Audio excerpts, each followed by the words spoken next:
讲道理，币制改革期间，我们都应该配合行政院经济管制委员会的行动。但是我这里也有一份文件，曾督察也该看看。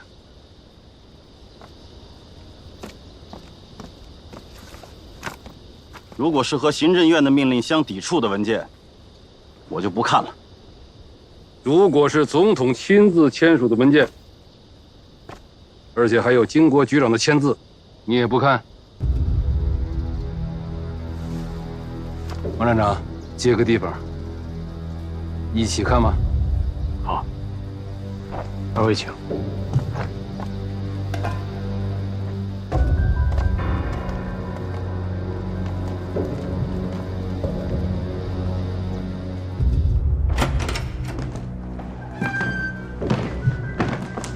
坐吧。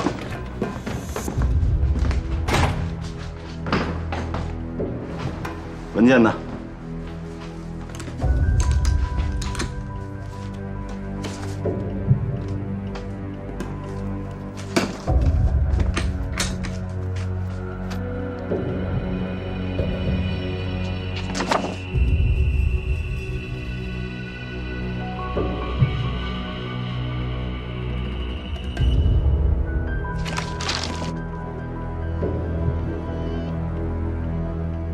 币制改革第一天，就同时出现了行政院经济管制委员会和国民党中常会截然相反的两道命令，而两道截然相反的命令上都有蒋经国的签名，抵制力量之强大，超出了曾克达的预计。王站长，我要借用你的电话，和国防部通话，向经国局长汇报。蒋经国同志是中国国民党党员，不是你曾可达的局长。中常会的决议是最高决议，怎么？你想让蒋经国同志推翻最高决议吗？币制改革是维护党国稳定的策略，戡乱救国才是党国的核心目标。马范汉山担任党国职务期间，与潜伏在北平分行的共产党崔中实暗中勾结篡改账目，罪行暴露，又联络共产党北平地下党的头目刘初武、严春明，煽动学生暴乱。曾督察，这些情形你在给行政院的报告里都说了吗？中常会的决议都看了，还想抵制？你们铁血救国会的这些同志们，到底想干什么呀？裹挟蒋经国同志吗？徐铁英，你可以把马汉山押走，可北平银行那些账还在，请你转告那些试图保住贪腐之财的人，我已经派人把跟他们合股的那些厂商请到了督察组，凡是隐瞒财产、囤积货物、抵制币制改革者，无论牵涉到谁，查一个办一个，一查到底。没有我曾可达，也会有别人来办。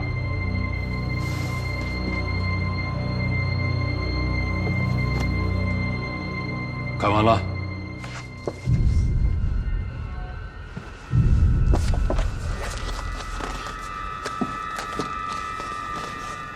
这1个多月以来，你们一直认为我是党通局派来抵制币制改革的，我们没有办法沟通。现在2份文件你们都看到了，我也不想再多说什么，我只是想跟你们统一一个思想：币制改革这么重大的经济行动，如果没有中央党部思想高度一致，怎么可能推行？民国31年以来，以3星团为首的一群人，就是想改组甚至取代先总理蒋总裁亲手缔造的这个党。可后来怎么样？3星团取消了，党的地位、党的统一得到了维护。可就还是有那么一些人，继续纠缠在经国同志的身边，妄图取代党国的领导。中常会特别会议记录你们也都看到了，会议明确指出，币制改革不能损害党产，没有了党产，也就没有了党的经费，没有了党的经费，也就失去了我们党执政的经济保障。王站长，你现在觉得是将马汉山交给曾督察留在北平，还是执行中央党部的决定，押往南京啊？徐局长，你讲了这么多，我想请教一个问题。不要提请教，任何问题都可以提，都可以上报中央党部。平津地区清查违反币制改革的资产，是不是只要有人打出党产的牌子就不能查？如果有人胆敢打着党产的牌子，我同意立刻抄没财产，就地处决。那这块党产的牌子由谁来判定真假？牵扯到党产，我在北平当然由我来判定。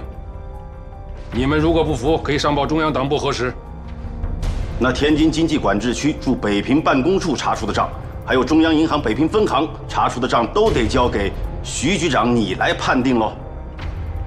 那就不用交给我了，就交给共产党北平地下党好了。党通局认为我是共产党。王站长，保密局怎么看啊？党通局应该不是这个意思，徐局长也应该没有这个意思。那到底是什么意思？什么意思？应该你回答。你们重用的那个方某，到底是不是共产党的特殊党员？7月6号，南京特种刑事法庭，我代表党通局替方某辩护，指出没有任何证据可以证实方某有共产党的背景。你曾督察代表预备干部局，坚决认定方某有共产党的背景。可就是一个电话，预备干部局跟党通局的态度完全反过来了。经国局长突然决定启用方某，委任他为国防部北平经济稽查大队的大队长。经国局长的意图，当时你不理解，我们也不理解。为了维护经国同志的权威，更要避免对总裁造成尴尬，给党国带来隐患，中央党部决定派我参加调查组来到北平，务必要确认方某到底有没有共产党的背景。经过大量的暗中调查，我们怀疑到了崔中实，他很可能就是共产党跟方某的联络人。可就是在这个时候，竟然是你们铁血救国会派到我身边的那个秘书，却杀死了他，切断了我们唯一能够证实方某有共产党背景的线索。后来呢，你们找了一个假共产党试探方某，结果使我们再也查不到跟方某有联络的共产党了。令党部失望的还有保密局北平站。王站长，几天前中央党部决定处决谢木兰，你当时就是不愿意执行。我认为你应该知道党部为什么会做出这样的决定，可你一直在抵触。作为党国专门对付共产党的机构，你们保密局是真不知道，还是装不知道啊？保密局反共救国从来也没有懈怠，也没有丝毫的手软。我不明白徐局长刚才抛出这番无端的指责，是出自个人呢，还是出自党通局？什么中统军统之争可以结束了？你们保密局北平站的主要对手是共产党北平地下党，你们就没有想过吗？除了那个什么都不知道的严春明，还有当场被打死的刘楚武，更深的共产党就藏在北平分行吗？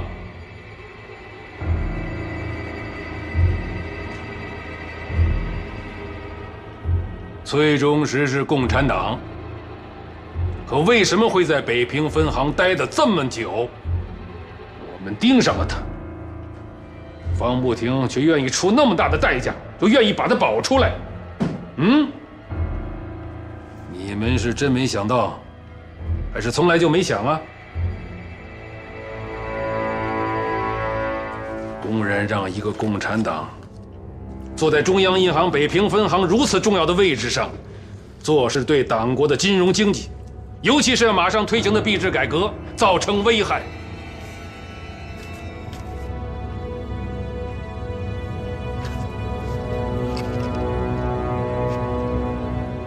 北平分行有共产党，方不停还是谢培东？你说呢？你们揣测的共产党，现在让我说，如果真是共产党，为什么不直接逮捕？迟早要逮捕。抓共产党，我们党通局，还有国防部保密局，本来是有着严密的程序和方案，可是你们一直在干扰。曾督察现在还要干扰。谢木兰是共产党，你们杀他是为了抓共产党？你们为了扰乱币制改革，杀了谢木兰，还谎称他去了解放区，还让我陪着谢培东去追人，你们就是这样抓共产党的吗？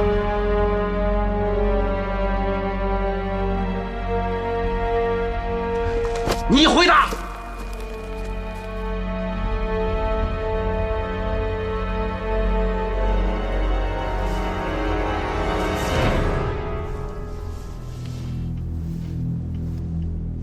该汇报的，我已经向保密局还有经国局长做了汇报。既然徐局长已经告诉曾督察谢木兰被杀的事情，那是不是应该把杀他的理由也告诉他呢？不要说什么理由，理由就在北平分行那账上，那里面藏了太多贪腐的罪行，甚至有人为了瓜分侯俊堂那20%的股份，所有挡他财路的人都该死。知道内情的马汉山要带走，谢培东的女儿也要杀掉，他们居然还都是共产党。徐铁营，真要是跟共产党决战，那冲在前面的一定是我们，绝不是你。马汉山你可以带走，为了那些股份，你也可以不断的杀人，但是我告诉你，督察组盯上你了。现在我以行政院经济管制委员会的名义警告你，徐铁英，你的一切所作所为，一旦扰乱币制改革，第一个抓你的人就是我。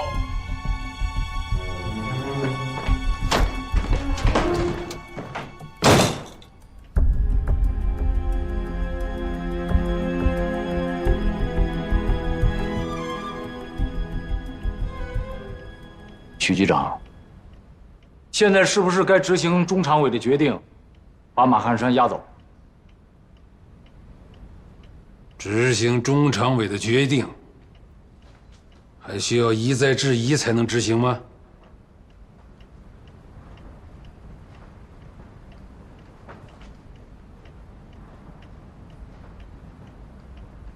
中央党部会对你们那份评语继续的评价。王伯珍同志，还有我身边的那个孙朝忠同志，希望你们永远都是有利于蒋经国同志的人。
我没说吗？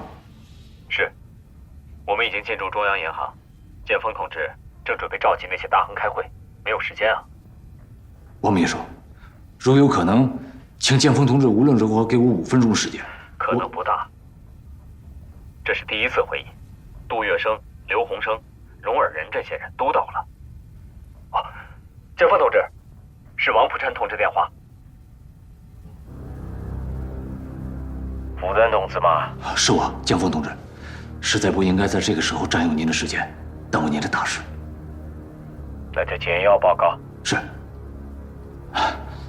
行政院经济管制委员会的命令是将马汉山交给曾督察配合查案，可徐铁英却拿着中常委的会议记录把人提走了，这就要押回南京。曾可达情绪激动，两人发生冲突。徐铁英公然违背保密承诺，向曾可达说出了谢木兰被杀的事情。还抛出了一个新的理由，说谢培东就是共产党。我担心这么一来，北平分行立刻就乱了，孔雀东南飞的计划也立刻被打乱了。还要不要方不停配合币制改革？还能不能将党国的飞机交给方梦敖去开？平津币制改革的第1天就已经严重受阻，可牵扯到反共，我们也不能反对。谢培东是不是共产党？讲你的判断。我现在无法判断，准备实施调查。还有2分钟。记住我的话，不要做任何调查。谢培东是不是共产党无关紧要，他是共产党，我十分希望他们出来阻挠币制改革，民心就会立刻转向党国。他不是共产党，就会协助方步亭帮我在北平推进币制改革。我们现在推进币制改革，既是经济行动，也是政治行动。救民于水火，亡狂澜于饥刀。无论是共产党还是我党的贪腐阶段，我不怕他们出来阻挠，就怕他们不出来反对。一手坚决反攻，一手坚决反腐，不是简单的抓人打仗，而是正民心。让徐铁英他们去调，让共产党他们去接。北平的经援权一定要交给方步亭去发行，3架飞机一定要交给方梦敖去开。我要去开会了，在今天会议上讲的话，明天就会在中外各大报刊发表。无论是对共产党，还是对我党那些贪腐分子，包括徐铁英那些 CC 派。我的讲话就是宣言，希望你们好好领会。普琛明白。华北剿总战区戒备最为森严的就是南苑机场了。傅作义前往南京、天津、绥远，李宗仁往返南京、北平，蒋介石往返南京、北平、沈阳，都从这里乘机起降。今天，机场竟是按蒋介石起降的规格特级警备。父亲，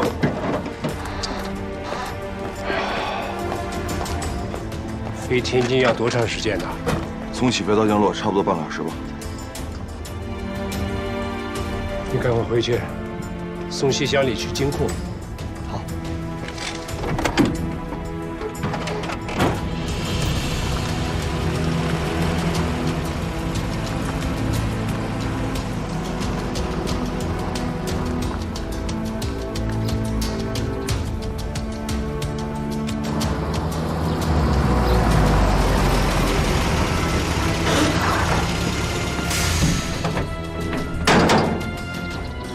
让他们下车。是，哎，下车。让他们下车。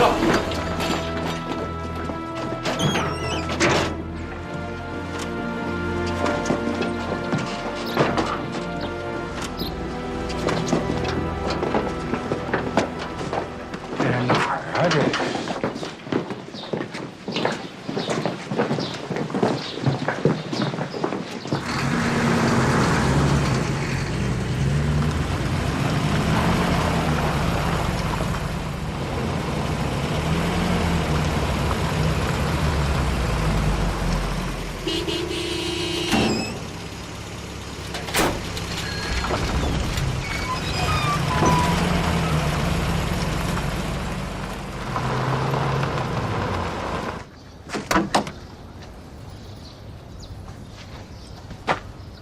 大李，车里的食品全部留给金警办。好。谢经理，车里有些吃的，一会儿你去给大家分分。谢谢乡里会计。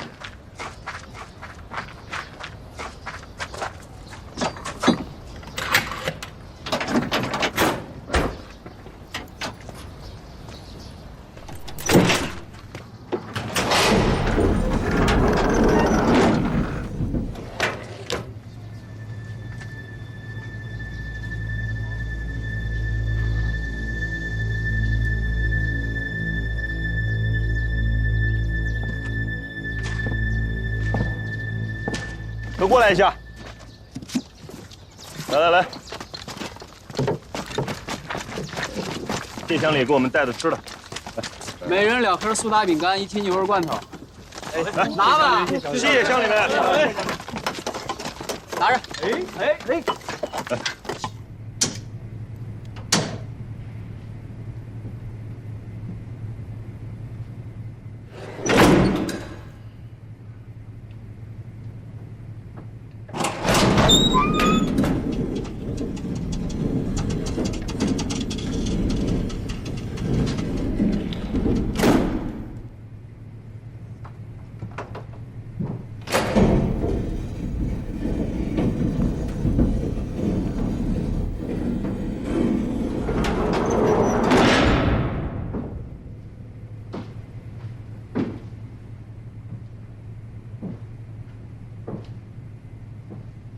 谢老。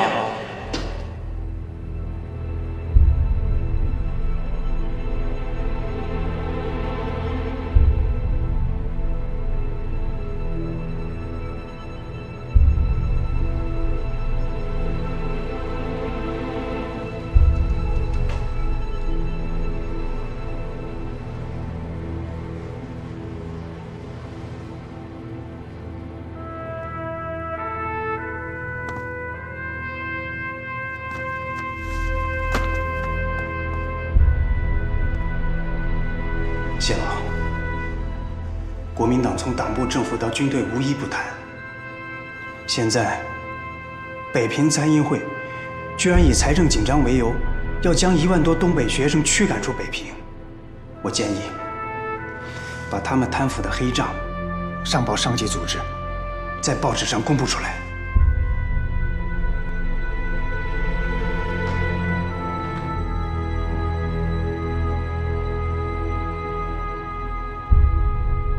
收起来。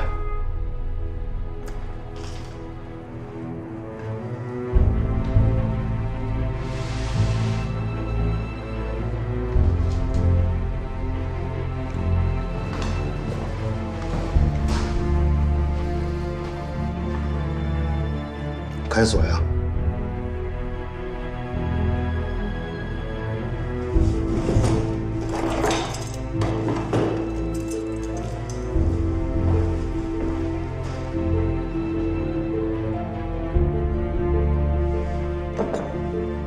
我要求去解放区边区银行。崔副主任，崔中石同志，方梦敖同志被抓了。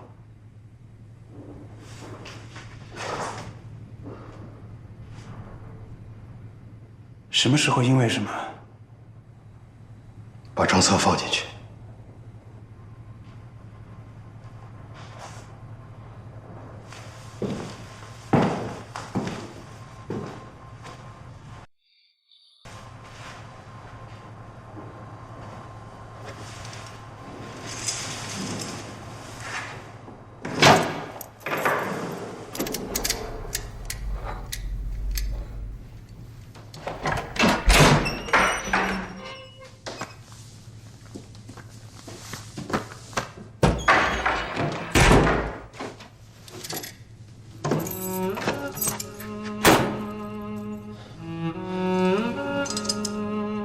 城工部刘云同志指示，立刻去南京搭救方梦敖。下午4点，华北交总有一班飞机。你带上10万美元和侯俊堂20%股份的账册，飞南京，去党统局找徐铁英。是。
为什么不看？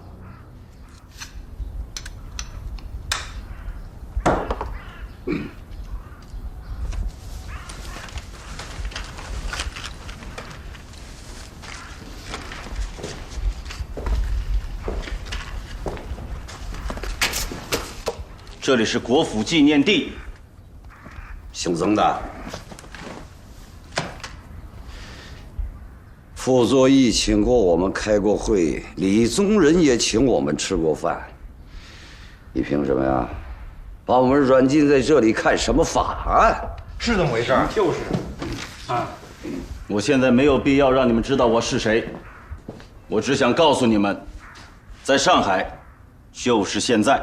我们蒋经国先生也在请人开会，被请的人有杜月笙、刘鸿生、荣尔仁，他们一个个也在看法案。行政院经济管理委员会让你们看法案，你们居然不看，你们以为自己是谁？林长，叫8个人，每人身边一个，帮帮他们。是。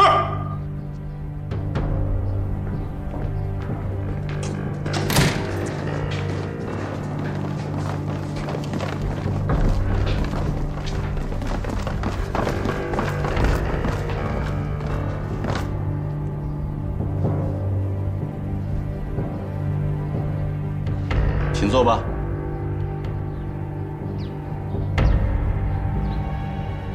那就帮他们坐下。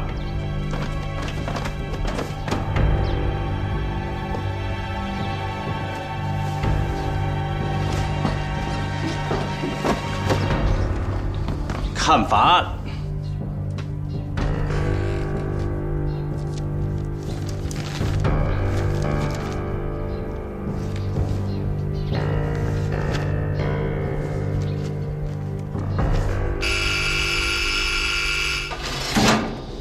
找谁啊？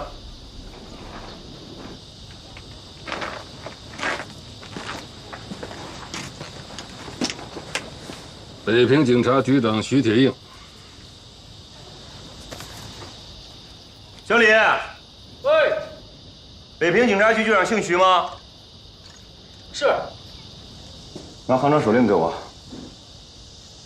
我是奉特别命令来见谢乡里的，你去禀告一下。拿行长手令给我。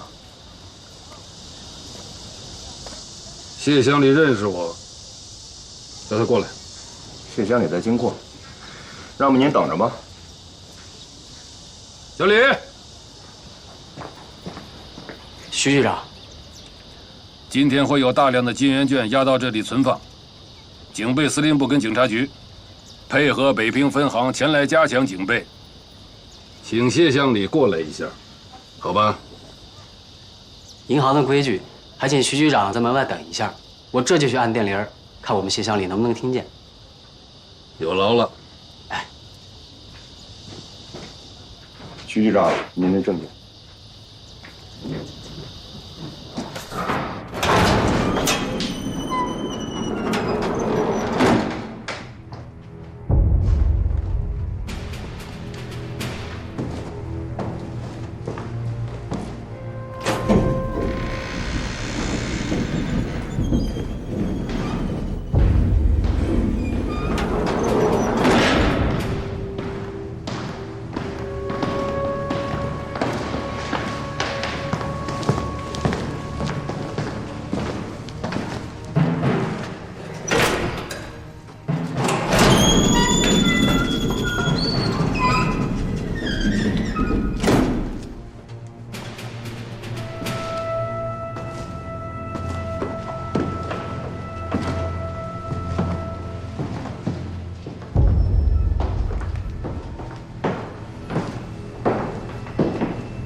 整个北平的170万民生，几十万军公教人员的衣食开支、军需后勤的保障，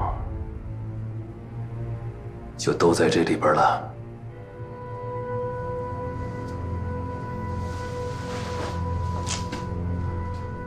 这道铁门只有方行长和谢乡里能够进去吗？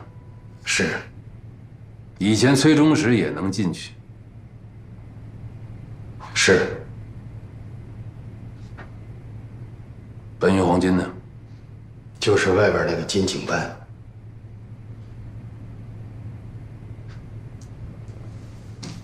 都知道宋子文先生组建了一支交警总队，国防部管不了，内务部也管不了。今天见着了，来，我们进来这边谈吧，请进来谈。来，进来坐下谈。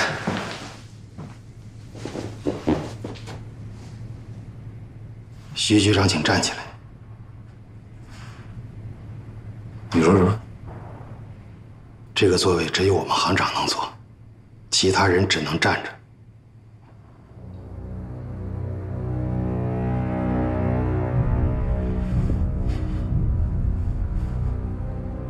这是金库的规矩吗？是中央银行法解释条例规定，中央银行国库各大分行金库值班室只设一个座位，谁兼任国库金库正副主任，谁才能坐。至于为什么，我不能再告诉徐局长了。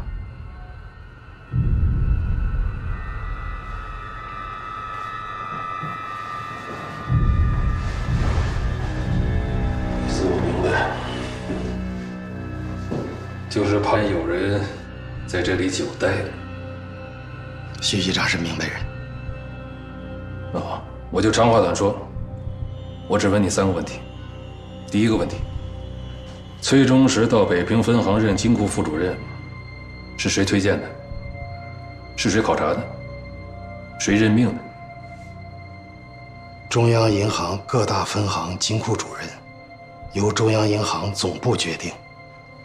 至于上层要调查，可以去问中央银行现任总裁于鸿钧，也可以去问前任总裁刘公云。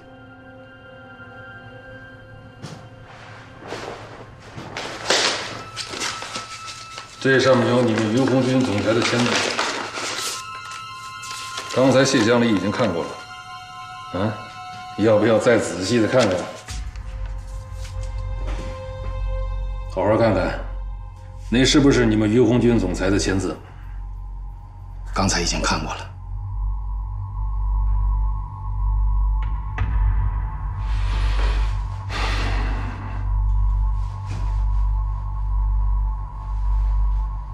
那我现在就可以坐下了。不能，必须再申请一份于鸿钧总裁批准的手令。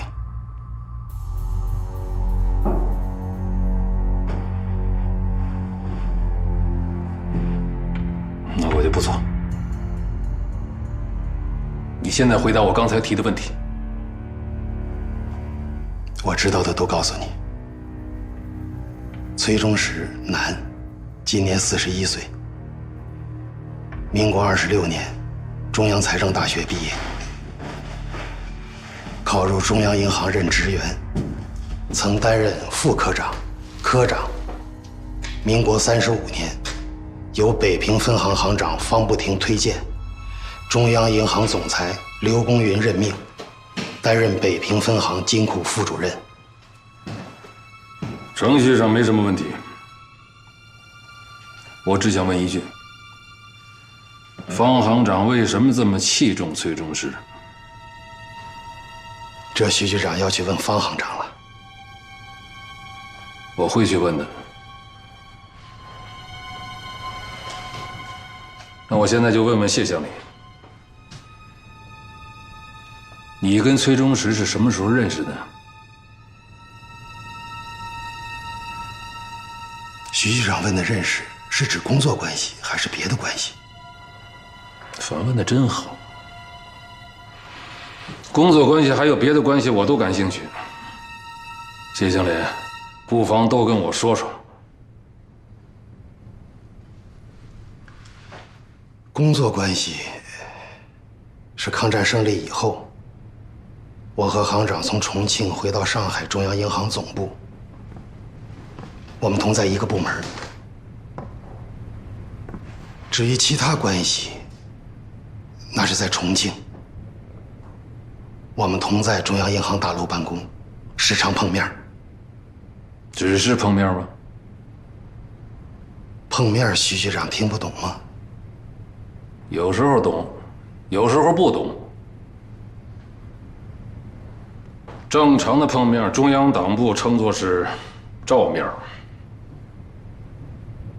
不正常的碰面，中央党部有个术语，叫做碰头。我没有加入国民党，不懂你们党部的术语。泛泛之交，我们都叫做碰面。那我就再问的细一点。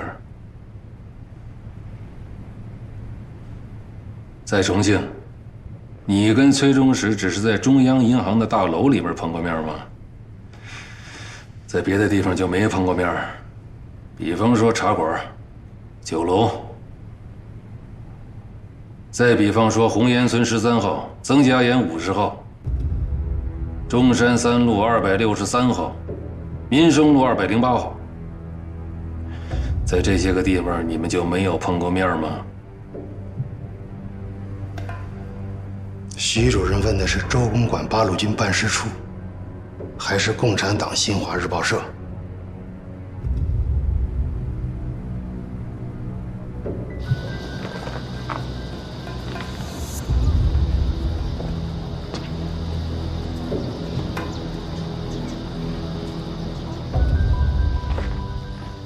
金班长，哎，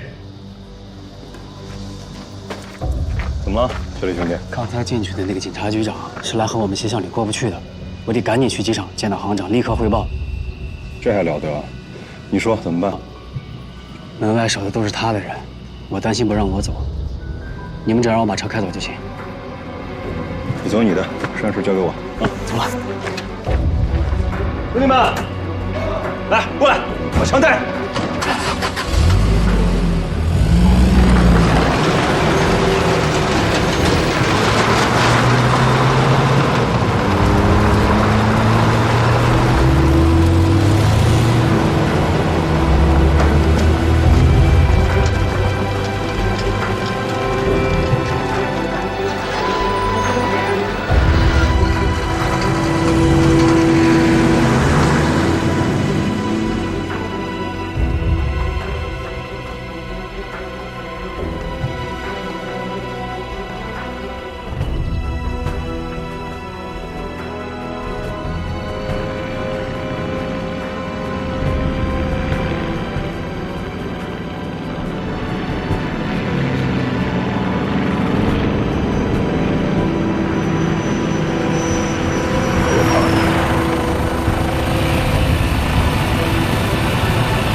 时局动荡，度日如年。国统区像北平这样的城市，饥饿的国民只能采取2种态度：一种是得过且过，听天由命；一种是窥伺风向，寻找活路。于是报纸就成了很多人每天打探的窗口。平时早上6点发报，可今天已过10点，报童们还排着长队等在这里。瞎说呢吧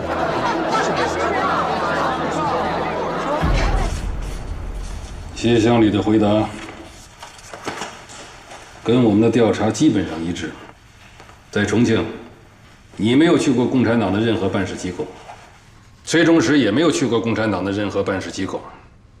那接下来的问题就很好推断了。崔中实的上级就在中央银行内部。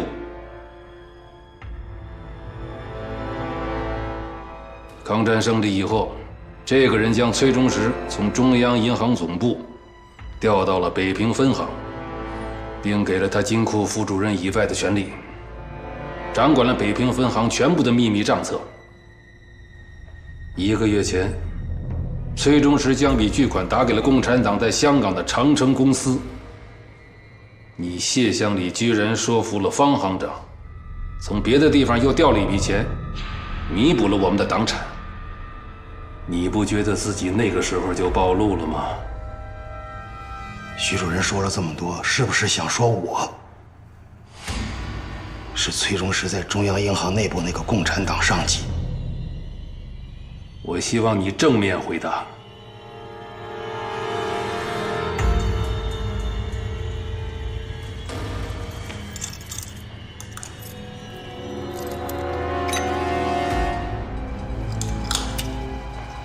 金圆券马上运到了，12点前全国统一发行。徐主任就算怀疑我是共产党，要审查能不能挑个时间换个地方？地方当然可以换，时间就不要换了吧。现在才10点多，为了保证12点以前全国统一宣布币制改革，我希望你把崔中实的账簿交出来。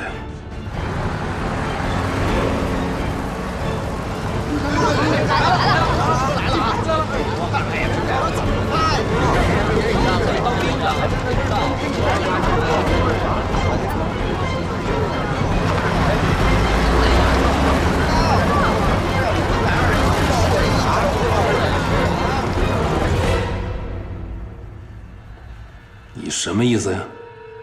我只能打开里面这2道门，外面的门归金警班控制。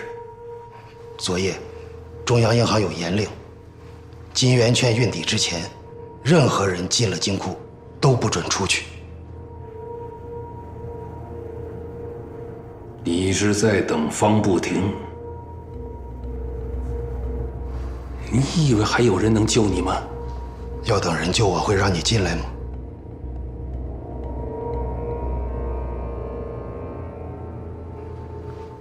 我是中央银行任命的北平分行乡里，中央银行没免我的职，任何人不能抓我。中央银行免了我的职，你派2个警察就能把我抓走，何必亲自来？你藏得这么深，抓了你的女儿都没能把你逼出来，我不亲自来成吗？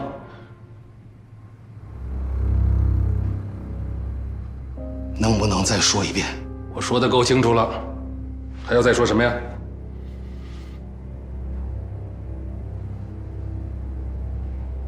王普臣、曾可达跟我说，我女儿去了解放区。你是不是想告诉我，她没去解放区，在你手里？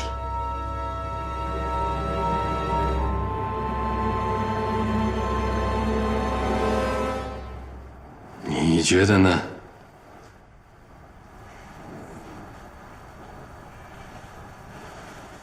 我觉着你就是能放过我，我也绝不会放过你了。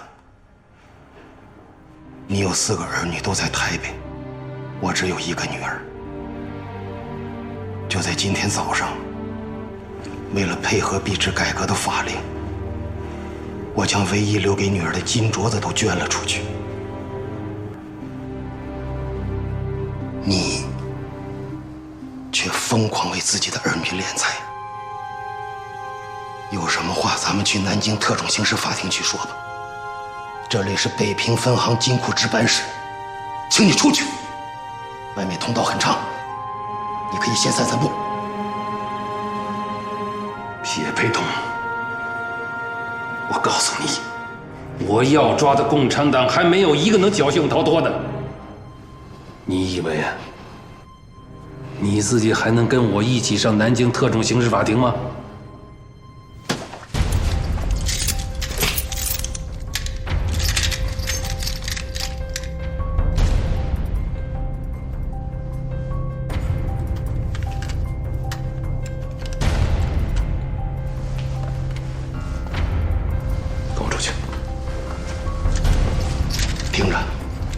根据《中华民国中央银行法》，擅闯金库者可以立即逮捕，或是当场击毙。徐主任，你开枪吧。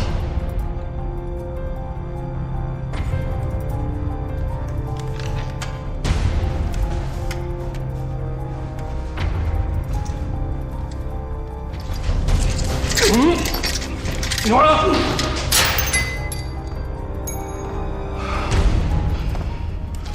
等你们陈部长或是我们于总裁来接手铐吧。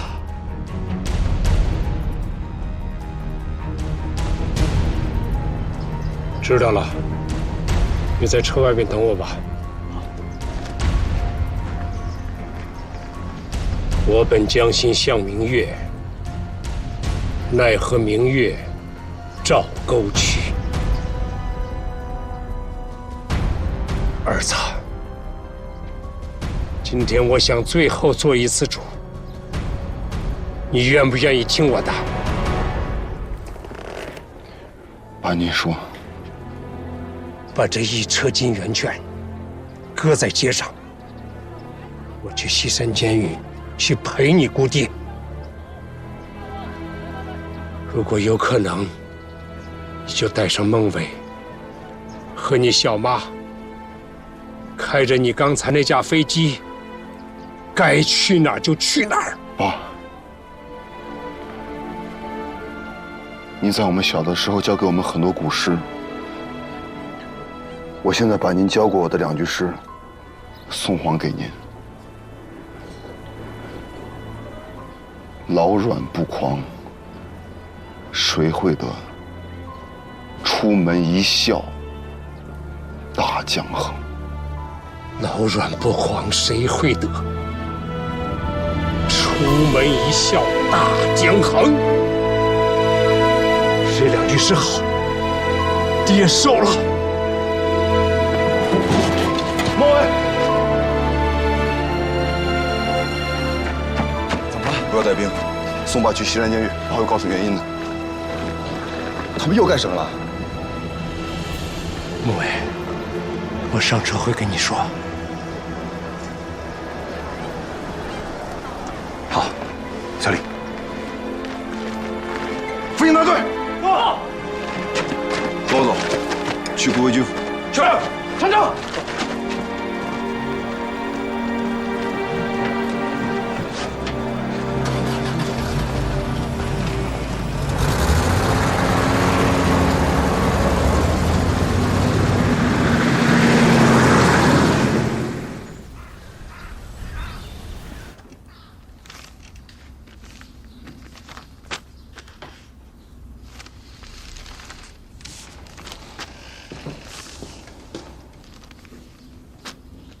都看完了。根据财政经济紧急处分令、金圆券发行办法、人民所有金银外币处理办法、整理财政及加强管制经济办法、中华民国人民存放国外外汇资产管理登记办法，对照你们面前的表格，将你们的公司及其所属商行各自持有的金银外币和外汇资产如实登记。不要告诉我你们不知道，要回去问你们的财务。我现在只要你们填写一个概述，至于是否隐瞒虚报，我们会查。曾督察呀，法案我们都看了，上面明明写着，在8月30号以前完成对金银外币以及外汇资产的申报，以兑换金圆券。那么请问，今天是几号？今天是8月19号。你有什么权利单想我们8家今日填写？就是啊，这是为什么？是，就是啊。凭什么？问得好。我为什么单要你们8家公司现在就填写？原因很简单，就是因为你们一旦出了这个门，只要1天时间，你们就会把那些财产写到所谓的党产上。我不会给你们这个时间，从最后一栏开始填写，写明股东身份，什么时候以什么形式占有的股份。写，现在就写。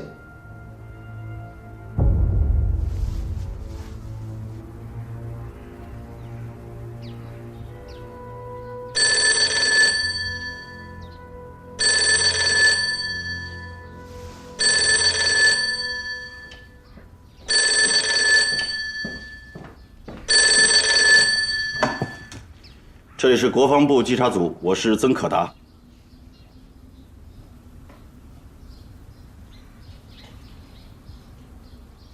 你们在什么位置？守住运钞车，我马上派兵过来。丢失1张金圆券，统统枪毙。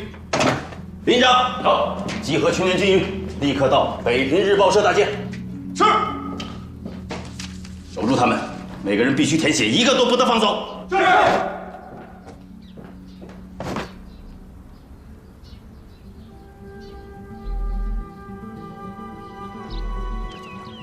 你们要出笼了，我们组织游行，要抗议，要示威。对，连教授来了，还没有。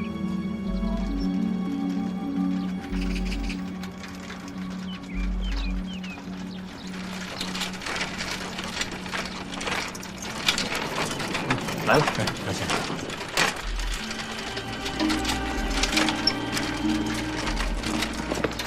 梁先生，梁先生，大家都来了，能通知到的都来了。北大、清华、北师大全是学联的。好，先进去。哎，梁先生，借一步说话。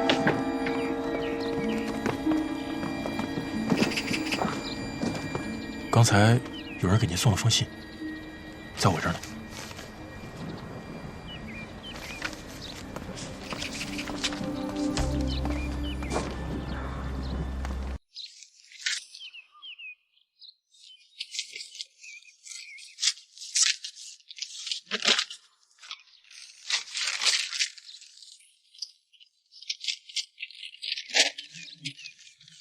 梁教授，时局恐有重大变化，保护自己，保护学生，勿再做无谓牺牲。自确定，燕大由你负责，知名不惧。Je vais gagner.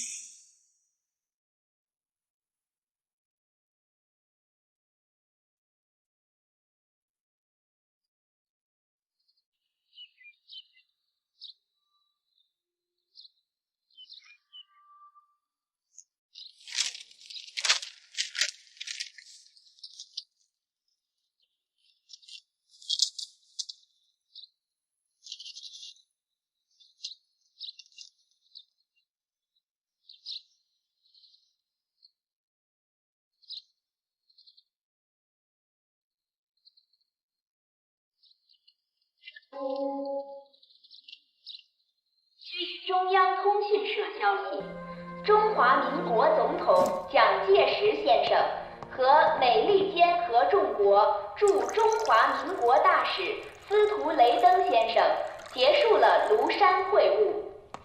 蒋总统与司徒雷登大使乘专机已于昨晚从孤岭回京。另据中央通讯社消息，特种刑事法庭昨日开庭，公开审讯共产党匪谍破坏国家安全案。接受审讯的共产党匪谍职业学生400余人，其中南京学生147人，北平学生200。爸，别生气，先吃早餐。今天就要宣布币制改革了，他们还在那儿抓学生、审学生。爸爸真不知道，帮他们这个忙值得不值得？今天还有学生聚会吗？好像有，在我们燕大图书馆。任静伦也去了？不知道，他应该不会去吧？不要闹了，再闹，吃亏的也是学生。这不是闹，是抗议。你再把那个打开听听，他们怎么宣布的币制改革？打开。喂，啊，孟伟，你说。那孟敖知道吗？啊，哦，我知道了，好，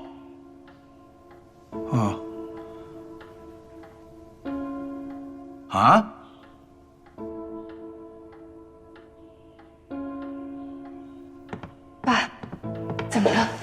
事了。孟欧他爸爸自己到西山监狱去了，申请坐牢。徐铁英今天上午带了人去了北平分行，提审了谢先生。哪个谢先生？木兰他爹呀，还有谁？你谢叔叔。岂有此理！真是岂有此理！孟欧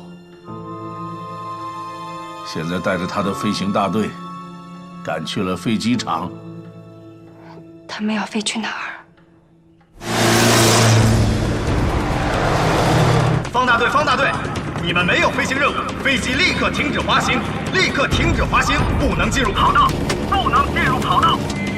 5分钟后有轰炸机从跑道降落，命令你们立刻离开跑道，立刻离开跑道。听到请回答，听到请回答。我们在执行紧急任务，所有轰炸机延迟降落。重复一遍，所有轰炸机延迟降落。什么紧急任务？我们没有得到调度命令，你们已经违反了飞行军令。方大队长，请执行调度命令，立刻离开跑道，立刻离开跑道。有随时执行紧急任务的权利。如果有疑问，请报告空军司令部。接空军司令部。是。飞翔大队。我是2号，我是2号，正在加急执行飞行任务。有什么命令，请直接跟1号说。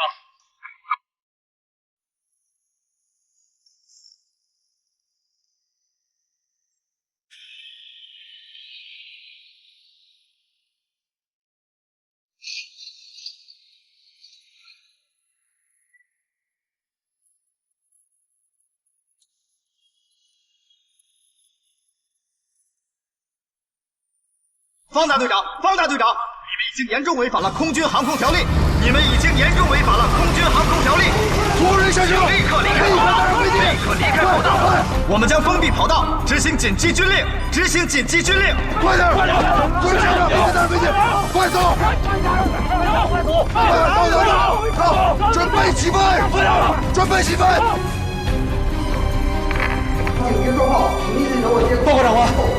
轰炸机中队即将飞抵机场，即将降落。命令轰炸机中队升空，不许降落，听候指令。是。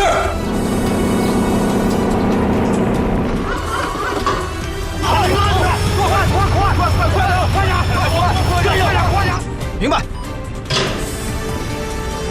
空军司令部命令你们不许起飞，不许起飞，不许起飞。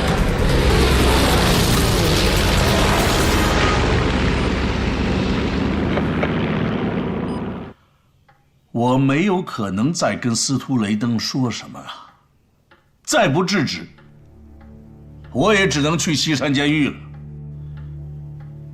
这方梦敖飞到哪里，我怎么会知道呢？爸，方梦敖的飞机要是不回来，您去西山监狱救不了方叔叔，也救不了谢叔叔。哎，李副长官，我跟您说，币制改革马上就要宣布了。这个时候，逼着北平分行的经理进了监狱，又逼着他的儿子开飞机上了天，请转告李副总统，他必须出面过问。我可以配合。我马上转告李副总统，立刻就去机场。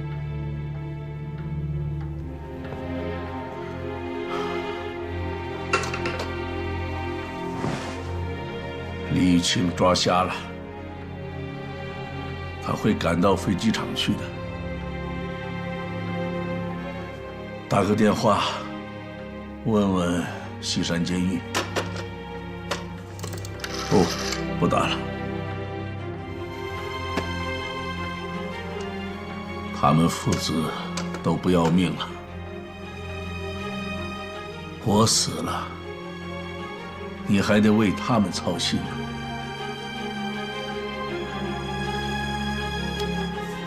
爸，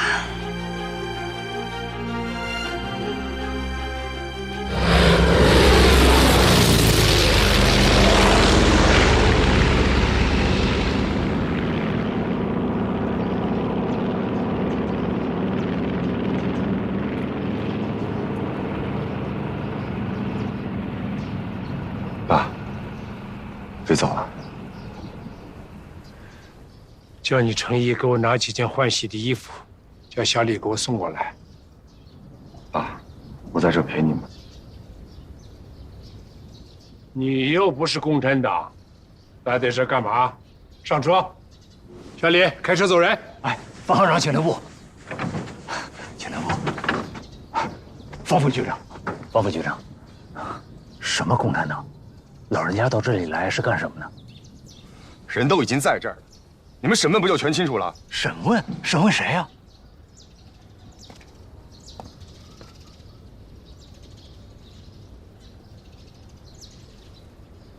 王站长，这件事跟你没有关系。如果你真想帮忙，就麻烦你找一件干净的囚室，单张床进去，行吗？哎呦，方副局长，我没有接到任何的命令，我怎么安排囚室啊？这里不是关共产党的地方吗？北平分行，我就是共产党，安排牢房吧。哎，拦住！方校长，请留步。松开！方副局长，麻烦你劝劝他，不要为难我们啊！抓谢木兰，抓崔中石都有你吧？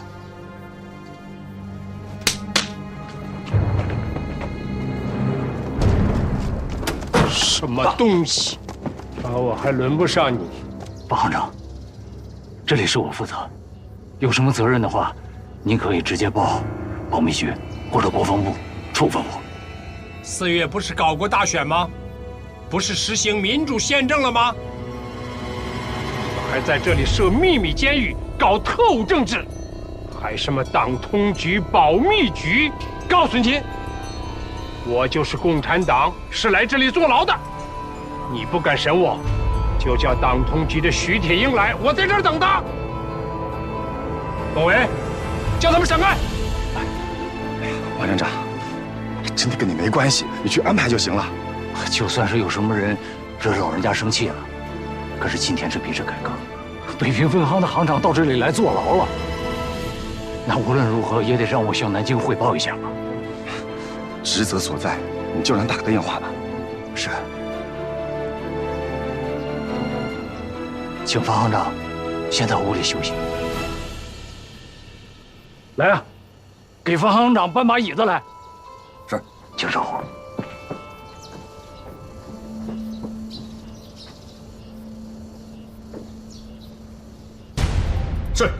是，我们严密监视飞机航向，随时报告。哪儿打来的？华北剿总。喂，我是华北剿总航空部。北平上空现在有一架飞机正在盘旋，到底是你们的飞机还是共军的飞机？我们开不开炮？共军有没有飞机？当然是我们的飞机，你开什么炮？这是行政院经济管制委员会直管的特别飞行大队，有问题，请他直接问行政院，直接问空军司令部去。怎么回事？飞机从西山方向又折回了北平，现正在低空盘旋。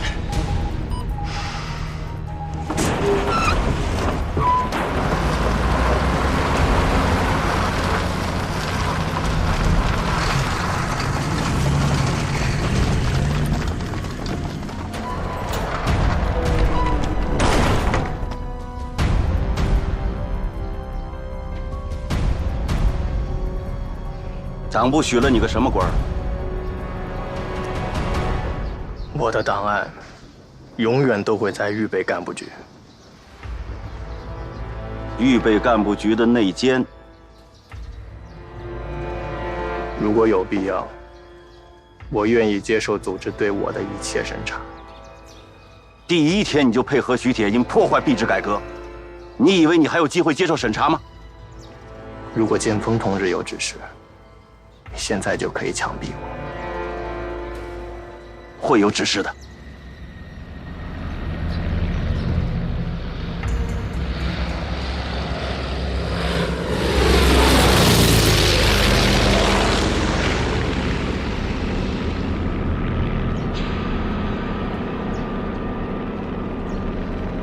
飞机要是飞不回来，今天我和你就在这儿，先毙了徐铁英，然后自裁吧。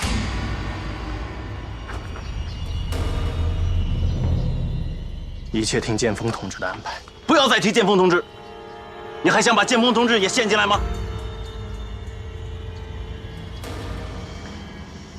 进来！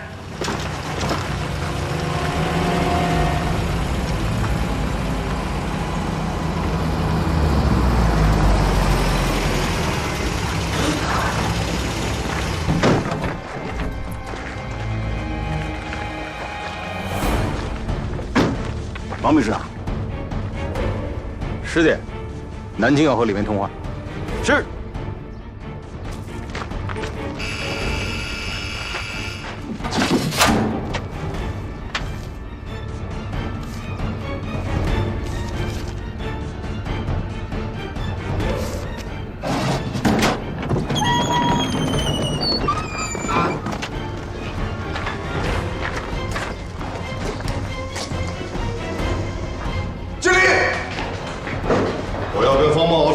是。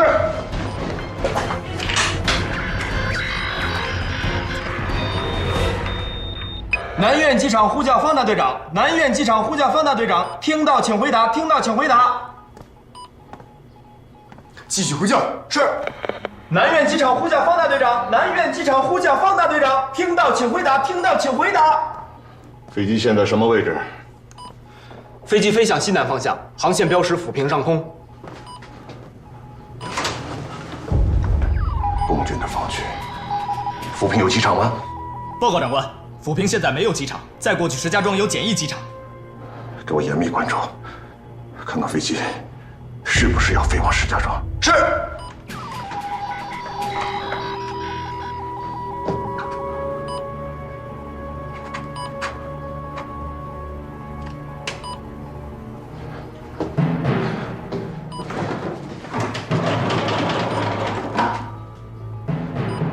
给我接燕京大学何其仓副校长。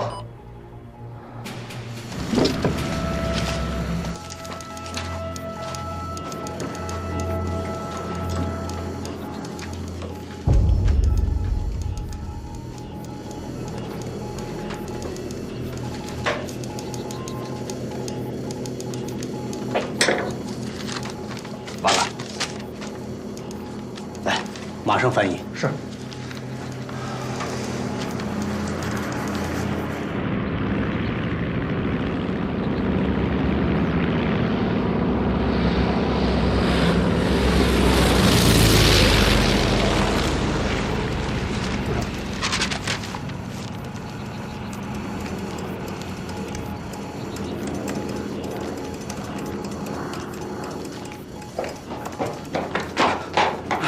哦，不是轰炸机，是一架运输机，在上头兜圈子了。我知道了。是。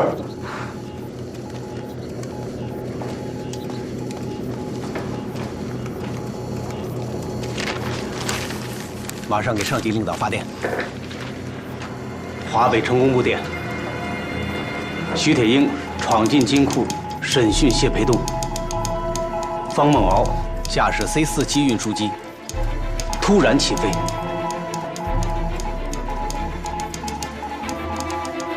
方大队长，方大队长，李宇清副馆长要跟您通话。李宇清副馆长，别喊了。何副校长，请稍等。给我，扬声器打开。是。何副校长，您现在可以通话了。何副校长，请您呼叫方大队长。何副校长，何副校长。何副校长梅龙，你能不能够不要吼叫？好，请何副校长呼叫方大队长。方梦敖，方梦敖，我爸有话跟你说，请你回话。方梦敖，我爸有话跟你说，请你回话。方梦敖，你听到了吗？快回话！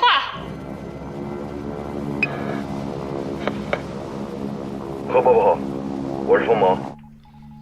方梦敖，你本事大，复仇者不折末干，虽有志心者不愿飘瓦。这是庄子的话，意思是复仇的人不会去折断伤害过他的宝剑。再愤怒的人，也不会怨恨偶然飘过来伤害他的瓦片。你开这个飞机是想去撞山吗？你爸跑到西山监狱是想去拆瓦吗？你们父子到底要干什么？何伯伯，这是我后爸的事情，您不要管。那你为什么要向小玉求婚？当年你爸扔掉你妈独自去重庆，现在你向我女儿求了婚，就开着飞机跑。你们父子都是什么德行？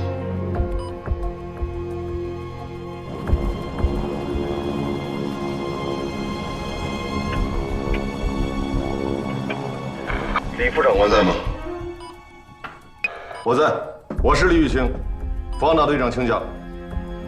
李副官长，请你以北平刑警的名义叫马汉山立刻到台湾来，我有话要跟他说。请稍等。马汉山在哪儿？立刻查问。报告长官，我知道在哪儿，在机场的禁闭室里。下午的飞机押送南京。传达北平行营的命令，把马华山押到这儿来。是。方大队长，人马上就过来，请稍后。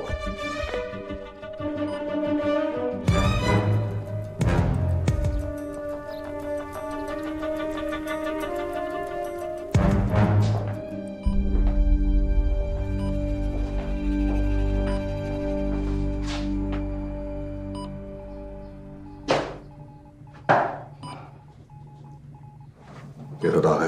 是。不用了，要不一会儿还得带。扬声器开着呢，直接说吧。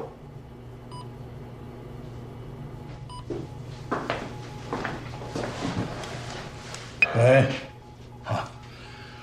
哎呀，今天是晴空万里，好天气啊！马局长吗？报告方大队长，是我。行政院经济管制委员会的命令，你看了没有？我看了。那你为什么不留下来，配合上任？方大队长，你还真相信什么行政院啊？啊，那只是一座庙，管庙的是中央党部。党部让我三更死，谁敢留人到府京啊？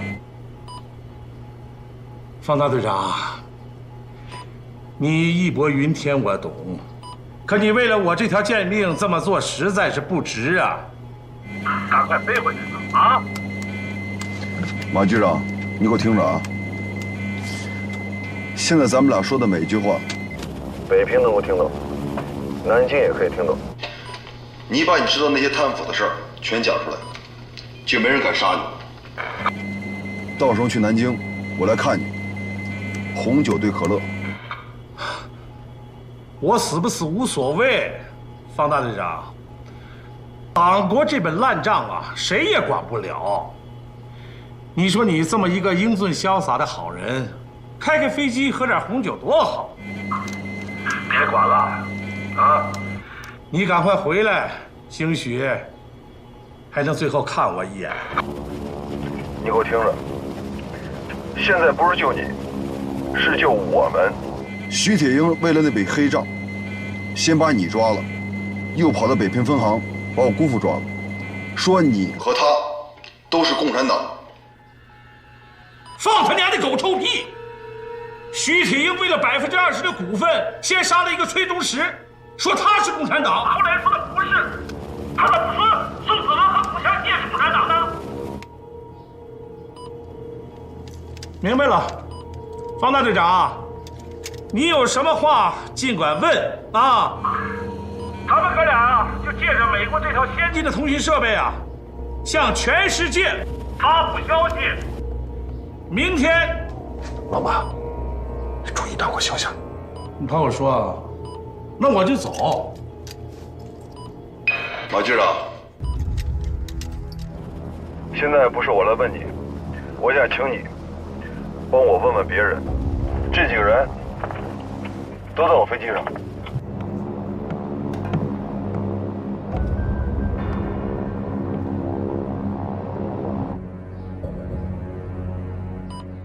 是黑账上那几个人吗？对，就是账册上面排名前8的人。有个表让他们填，他们说他们的公司是在上海注册的，北平、天津都没有权利让他们申报财产。我现在把飞机上扬声器打开了，你来问他们一下，我们到底有没有权利让他们申报财产？好，我现在就问，问完后还有不愿意填这个表的，你就直接从飞机上把他们扔进来，我看谁敢给他们主持。好，你们这8家混账王八蛋公司给我听着啊！现在老子问你们，你问吧，他们听着呢。今年4月，北平民事调配委员会成立，北平、天津几百万人的配给粮、民生物资，都是谁经的手？我们民调会把钱都拨给你们了，那粮食、物资呢？你们供应了吗？哼！上海注册北平黑钱中央银行总账啊，打着民生的旗号发饿死百姓的财，弄得我们民调会发不出去粮，逼着学生造反。南京派来调查组不动你们，让老子背黑锅。不还是你们把这51%的股份挖好在上海那几家牛逼公司呗？我告诉你，今天总统已经宣布币制改革了，所有的钱都要归国库了。啊，你们还拿上海说事儿？好，蒋经国局长就在上海，方大队长，你把飞机直接开到上海去，让经国局长亲自审问，问问他们，那51%到底是他们资产，还是上海那几家牛逼公司的股份？51%的资产已经填了，是他们的资产。哼。喝点水，老子啊！谢谢。马局长，还有没有其他要问？ 7月6号，侯金堂都枪毙了，为什么还要让党通局占着20%呢？你们现在就当着方大队长的面，把那20%填上。如果再敢填党产，陈果夫也不会认账，那你们就跟那徐铁英一块跳楼吧。方大队长，让他们填。明白。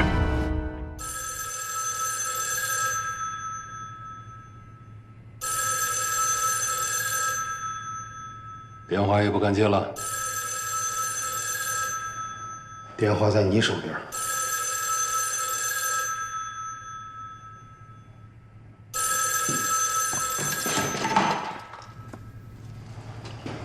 哎，北平分行金库，有话请讲。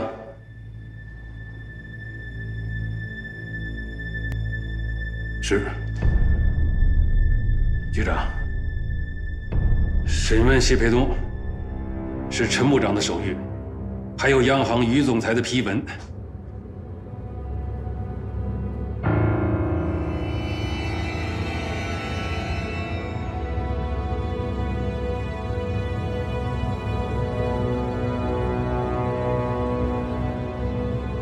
是。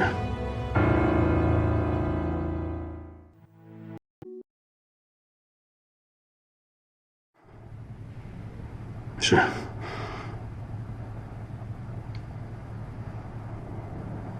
局长，党产不能保，共党不能抓，我请求辞职。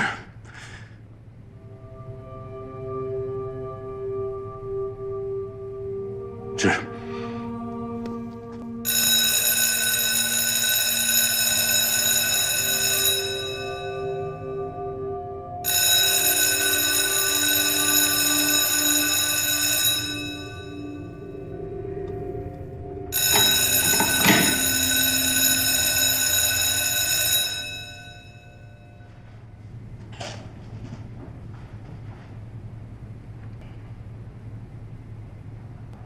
你赢了，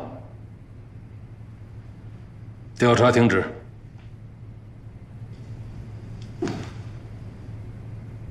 想知道为什么吗？我就没想过和谁去争个输赢，也不想知道你们为什么停止调查。有人替你顶了罪，这个人是谁？不想知道吗？方梦敖触犯陆海空军刑法，擅自架机起飞，要挟党国。这一次特种刑事法庭开庭，我就不能替他辩护了。再给你10万美金，你愿意辩护吗？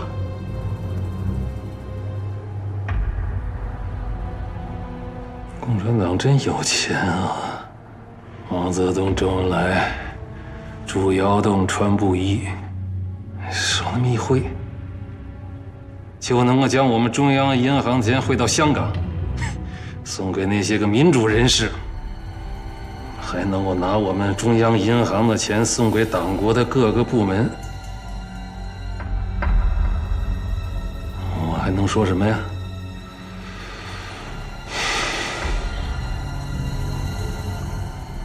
不过现在情形变了，这一次要想救方梦敖，得100万美金，你们拿得出吗？习主任不是那么贪婪的人吧？一卷录音带在法庭上要了他的命，你就不怕我的保险柜里也有一台录音机吗？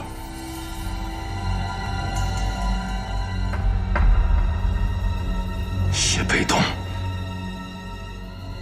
党通局的前身你知道，我们中统整个系统都盯上你了。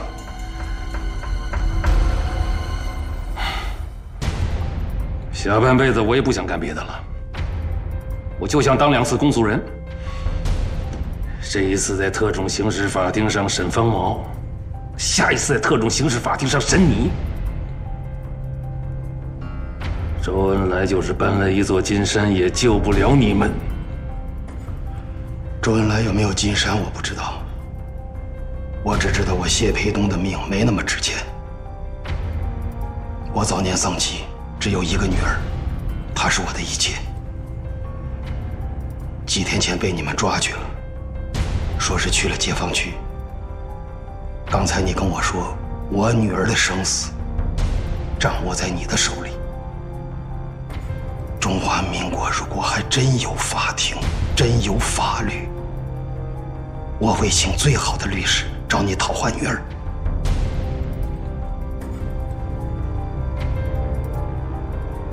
徐天营，你敢应诉吗？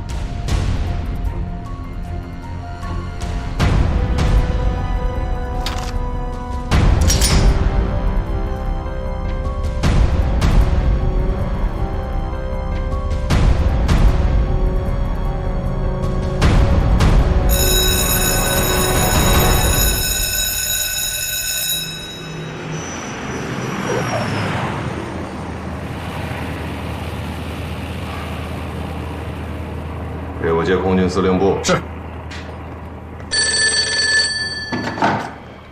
喂，南苑机场，请问哪位？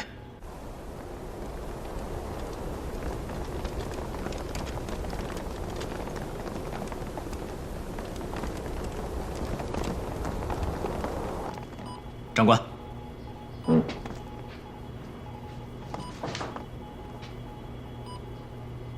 李玉清吗？报告校长，是我。我不是你的校长，黄埔也不敢有你这样的一生。你告诉我，是李副总统叫你去的南苑机场，还是你自己去的南苑机场？是我自己。讲理由。是，属下是接到燕大何副校长的电话，才知道方梦敖的飞行大队突然架机升空，而且屏蔽了与地面的联系。此事体大，我是总统派到北平的，必须赶到机场，让飞机降落。现在飞机已经安全降落，方梦敖就在跑道上待命。飞机是降落了，党国的黎明却没有了，谁叫你让穆本省进来控制他的？是属下失职，愿接受总统处分。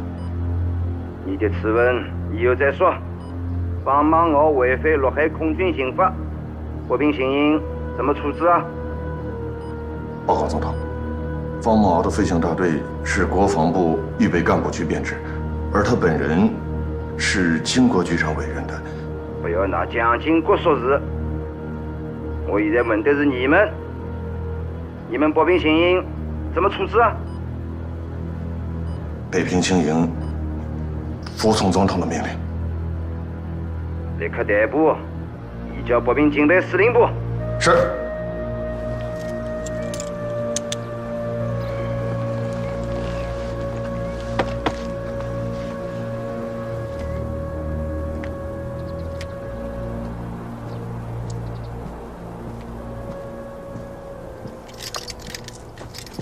过去吧。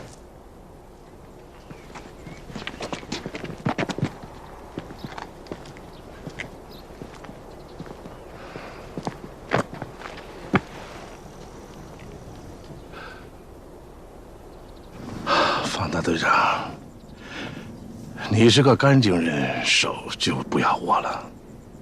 今天你比我干净。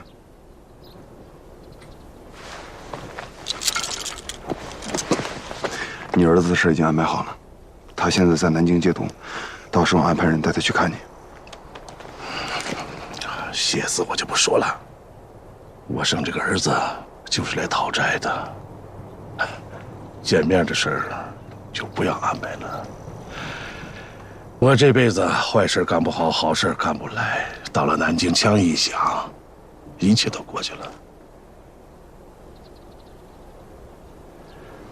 还有件事儿，还请方大队长帮我去完成。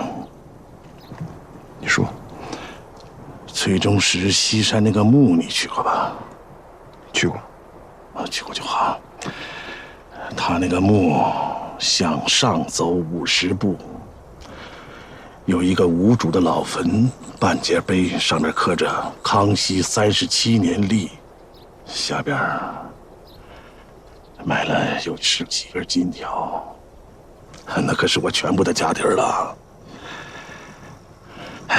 币制改革撑不了2个月，国民政府不会再管百姓死活的，所以请你转告崔夫人，到时候把她起出来，养2个孩子足够了。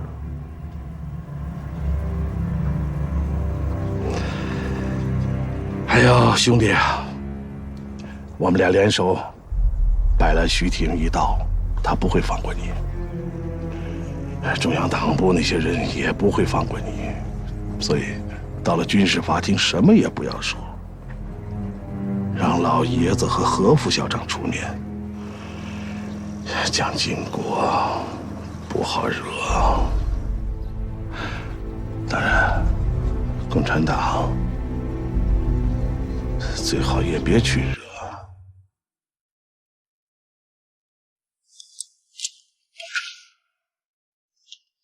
走了。啊，对了，最后还请你转告崔夫人，如果改嫁，留点心眼儿啊，最好别找我这样的。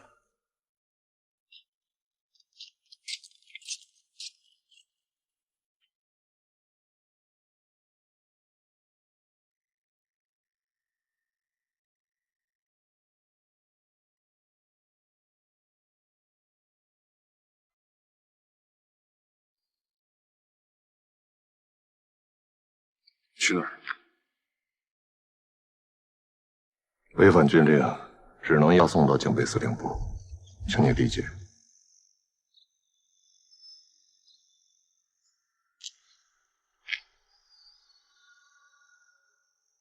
他们呢？回军营，曾督察会安排的。要不要去打个招呼？不了，那走吧。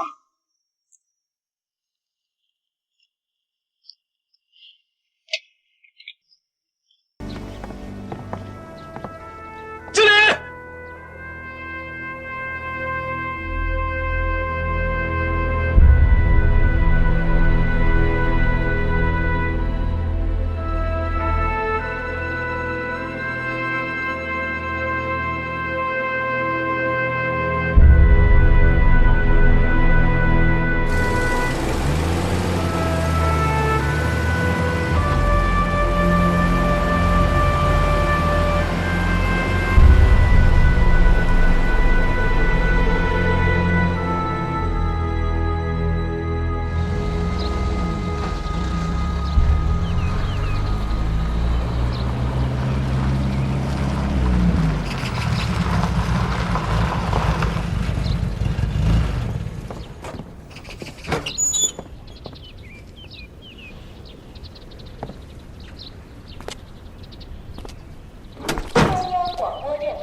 什么？方梦敖已经移交警备司令部了？是，虽然也是违反了军令，但是也没有造成什么严重的后果嘛。去，把那个币制改革关掉。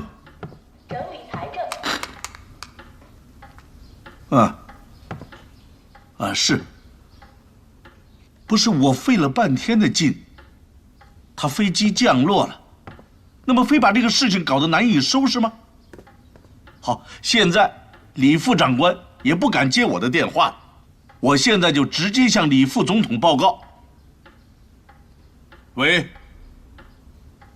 喂，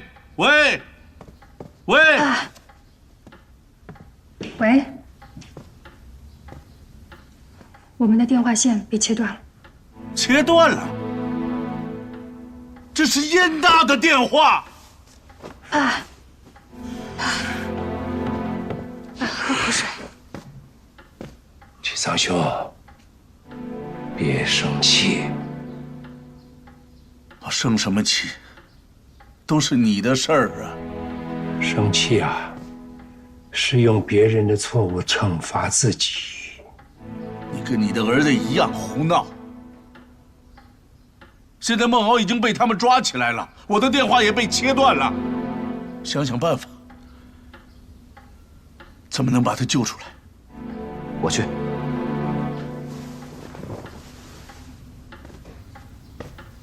我问你，这个方孟敖他属于哪个部门？原来是国防部预备干部局，现在币制改革了，应该还隶属于天津经济管制区北平办事处。好，那你代表我去找那个曾可达，请他转告蒋经国先生，就跟他说，国民党不能这么搞，不能这么搞，希望他把这个话转告给他的父亲。你看他干什么？你去！方行长，我能不能坐您的车去？小玉，你也去，送完梁教授以后，到我家接上程怡，一块儿去看看孟敖。好，去吧，你快去。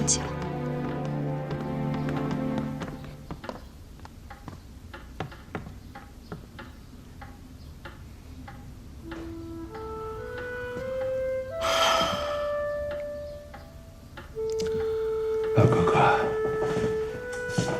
我跟你楼上去谈。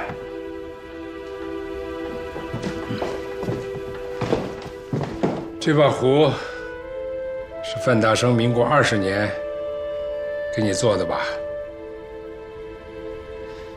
前不久啊，我也接到一套范大生送的壶，3个杯子。3个杯子，谁送的？蒋经国托曾可达代送的，说3个杯子代表我们3父子。政客干嘛要接呢？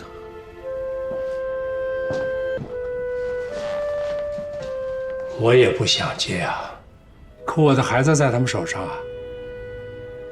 谁让我是中央银行北平分行的经理呢？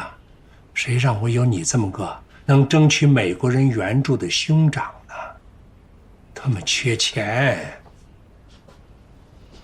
那蒋氏父子不死心呐，试图通过币制改革起死回生，那没有用的。今天你看见了吧？一牵涉到国民党内部的权力之争，那孟敖就成了他们的炮灰。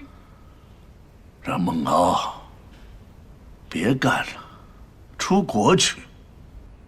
我为什么主动到西山监狱去坐牢，叫孟敖擅自驾机起飞？我是被逼的呀。置之死地而后生。我仔细查看《陆海空军条例》和《陆海空军刑法》，擅自驾机起飞又主动降落，最多只判半年刑期，开除军纪。先让他关几天，等押往南京，你我再出面，至少可以减免刑期，只判开除军纪。那个时候，蒋经国也不能再利用他了。他们出来以后，只要你愿意，让萧玉跟孟敖一起出国，那就不要去求他们了，叫梁经纶回来。不用，叫梁经纶去见见他们也好。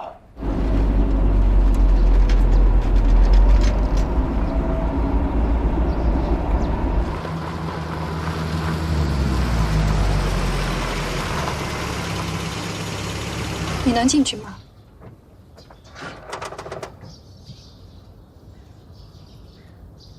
我跟他们说清楚，我是代表你爸来的。说不清楚呢。说不清楚，我大不了第3次被抓，方孟敖救过我。不要在这停留，送何小姐走。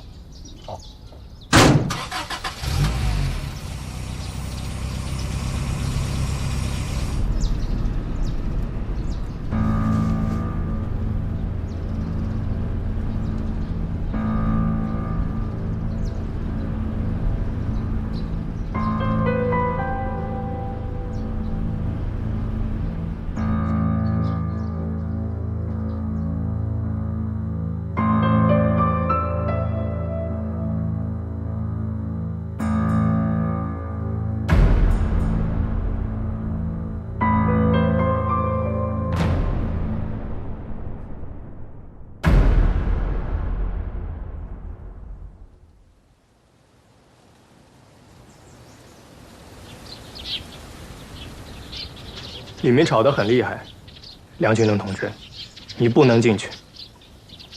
退后。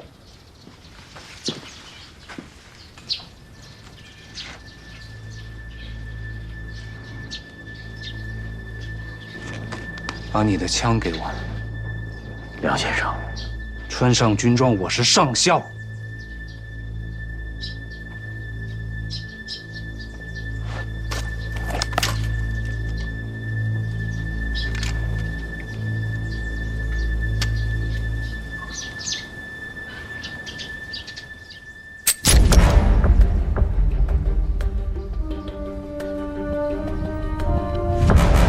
把你的枪掏出来。梁经纶同志，像那天那样朝我开枪。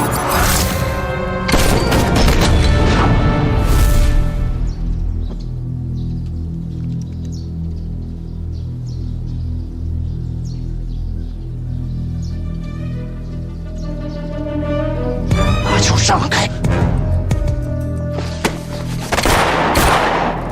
对了。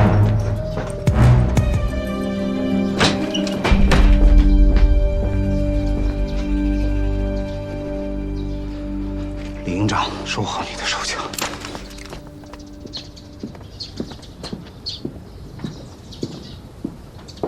徐铁英在里边吗？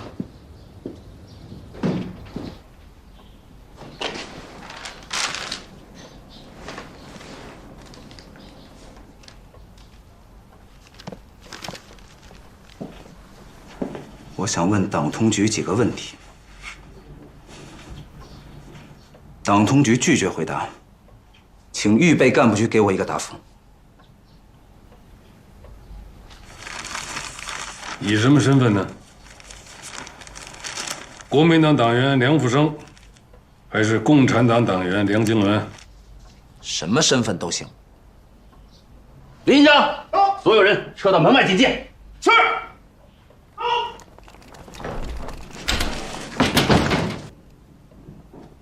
我现在可以问了吗？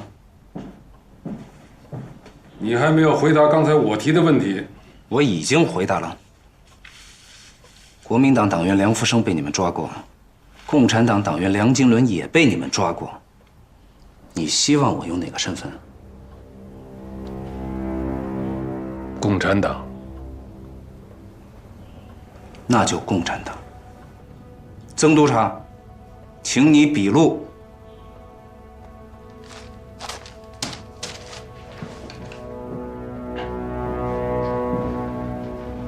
徐主任，一起记录吧。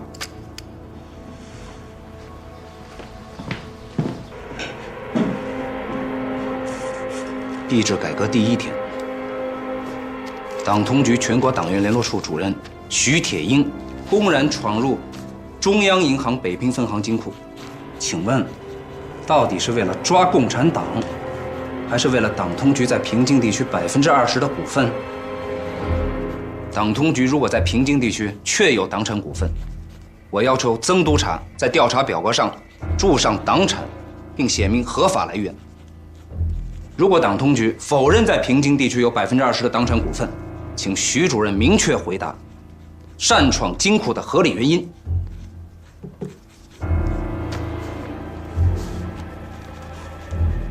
徐主任是不是拒绝回答？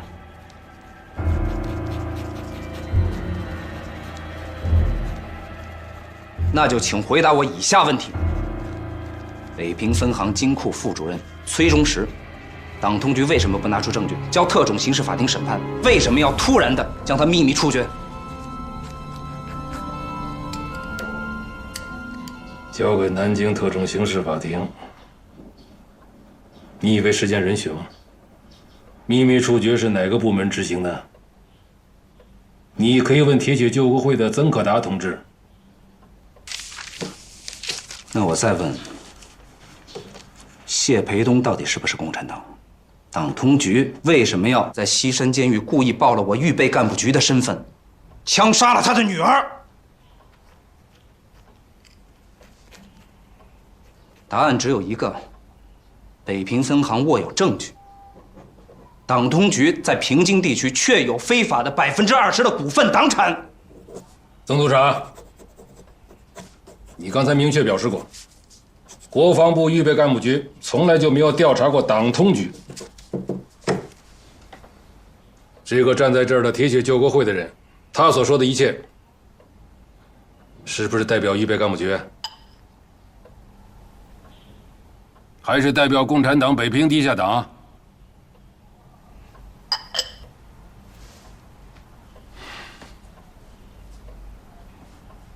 预备干部局不回答，那就说明梁经纶是代表共产党在说话。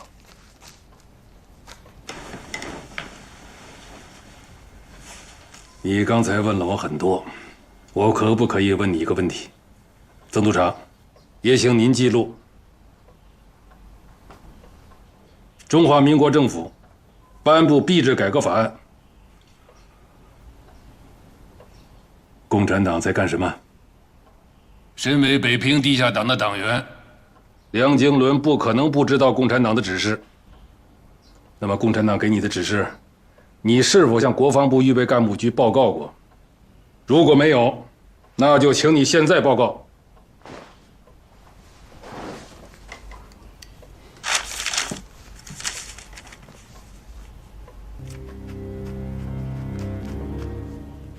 曾督察，是不是也想让我回答呀？有什么就说什么。你们真的想知道共产党到底在干什么吗？其实你们已经知道，国民政府因为物价飞涨、通货膨胀，不得不推行币制改革的时候，在西北、在东北、在华北、在华东，共产党已经在他们的解放区全面推行了土地改革。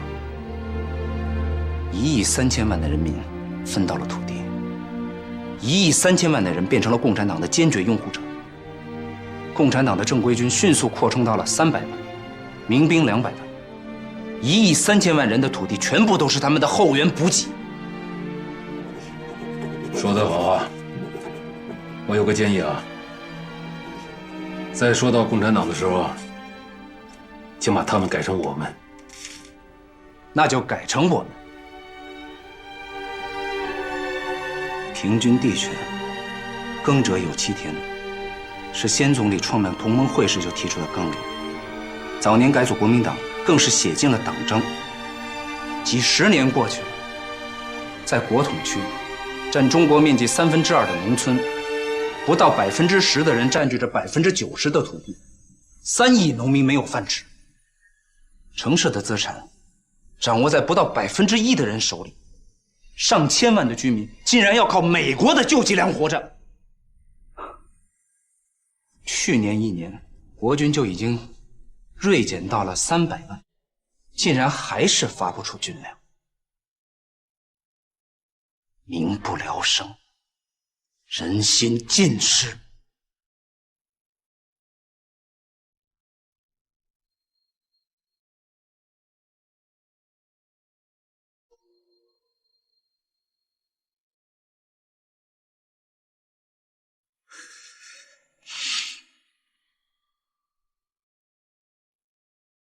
我们国民党到底在干些什么？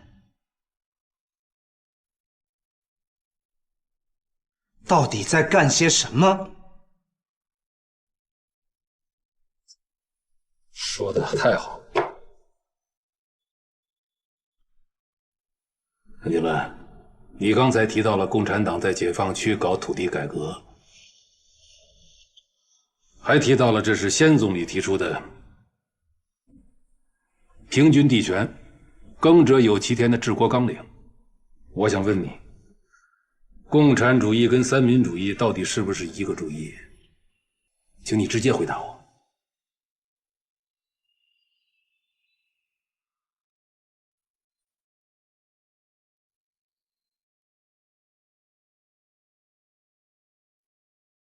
曾克达同志，刚才徐主任提的这个问题，我想请你帮我回答，可不可以？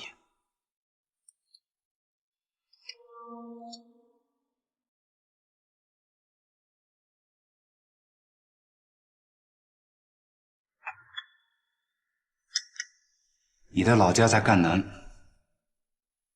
你的父母还有兄长，现在还在老家种田。他们知不知道什么是共产主义，什么是三民主义？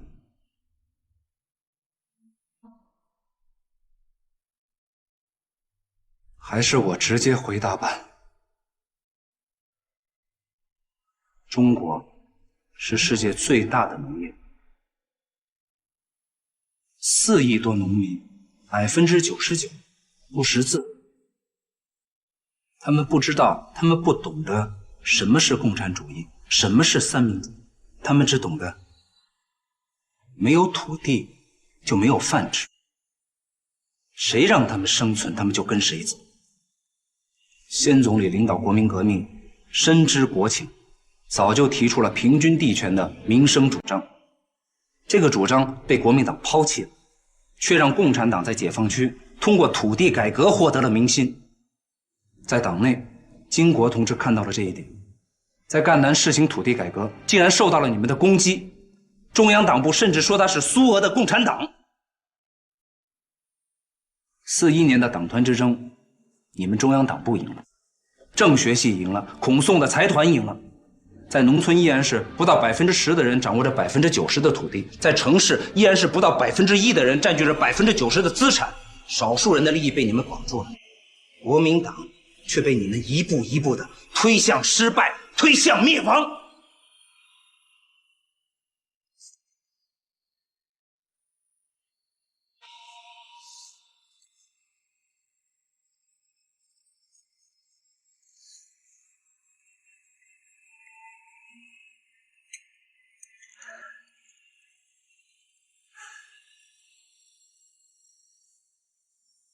记录完了吗？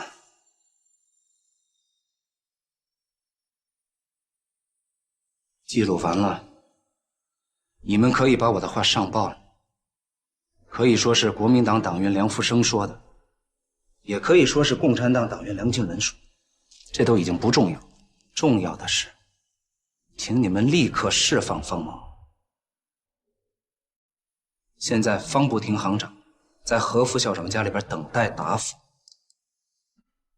如果方某继续关押，牵扯到党通局的非法党产，美国的5000万援助就有可能立刻冻结，币制改革在第1天就可能流产。你们已经抓过我2次了，可以抓我第3次，但是现在我必须回去，给方行长跟何副校长一个交代。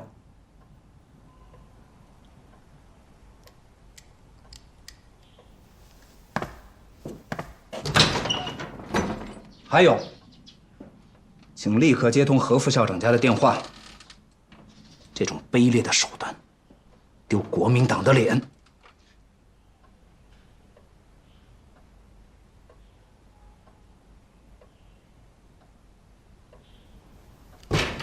等一下。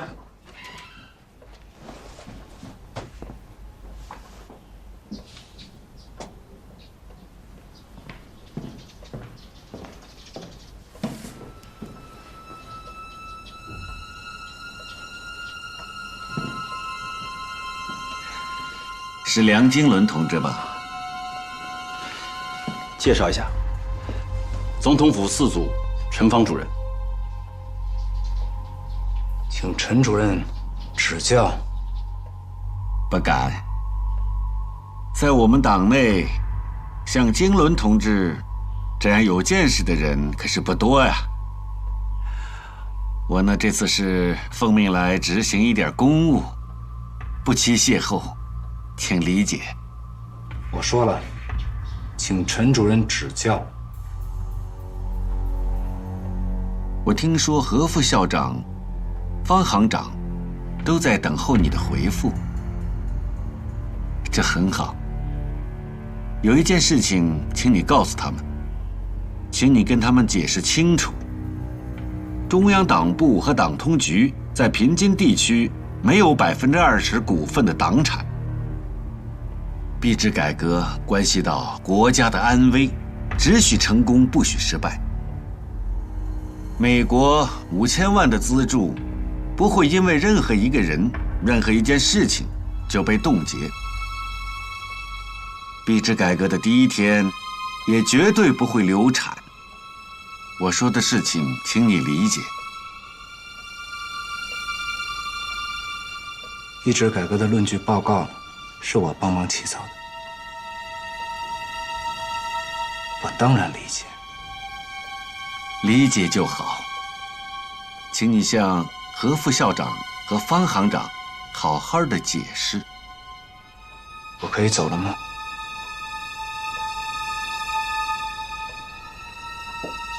开车送你吧。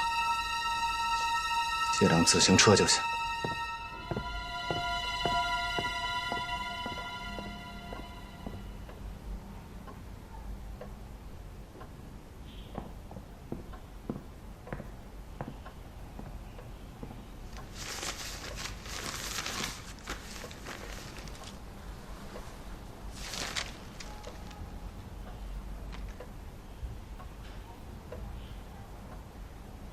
曾督察在，请在这里写上记录人，签上你的名字。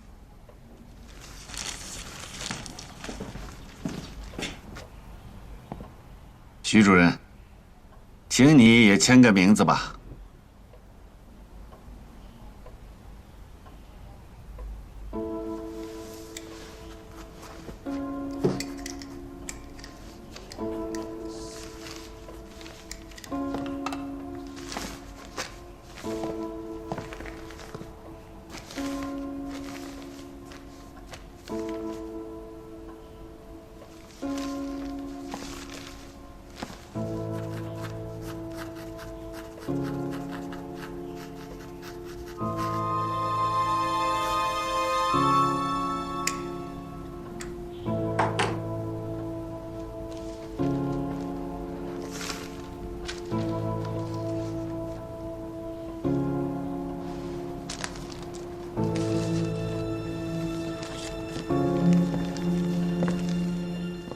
二位请坐吧。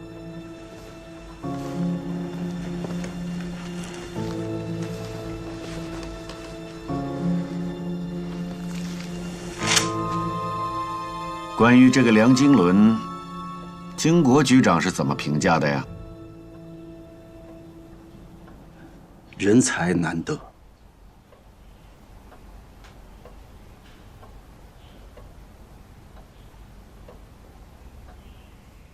这个记录不要再交到任何人手里了，我要亲自交给总统。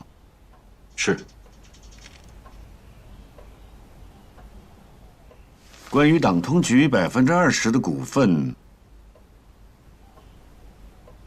有没有什么证据落到什么人的手里了？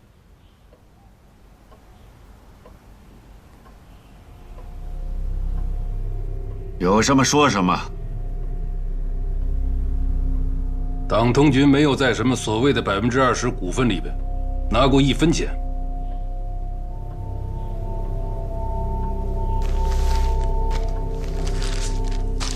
这是那8家公司填的表，他们都是私产。我是问有没有什么证据落在什么外人的手里？就像梁金伦讲的，北平分行、崔中实、谢培东，你为什么要去找他们呢？会不会有这样的严重后果？共产党掌握了明细账目，通过别的渠道去栽赃中央党部。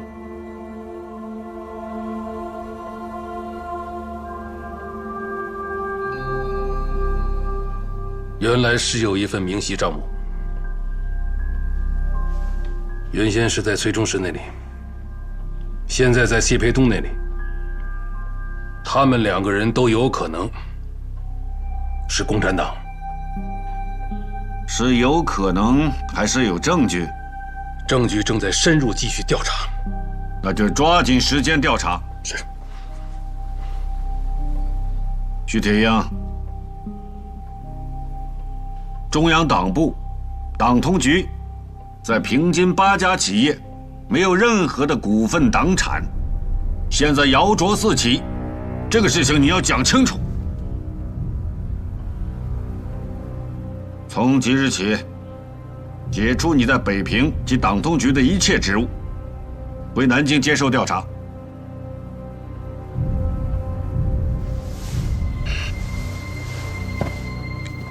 我呢也是在1小时之前在华北剿总接到总统的电话，传达而已。副总司令安排了5点钟的飞机，现在时间有点紧。我还有几句话要和曾督察说，请徐主任在后门等我。陈主任，我在北平警察局还有党通局的一些秘密文件，以及我个人的一些物品。我已经安排人去处理了。谢谢陈主任。我还有几句重要的话，事关戡乱救国，我能不能先跟曾督察交代一下？可以。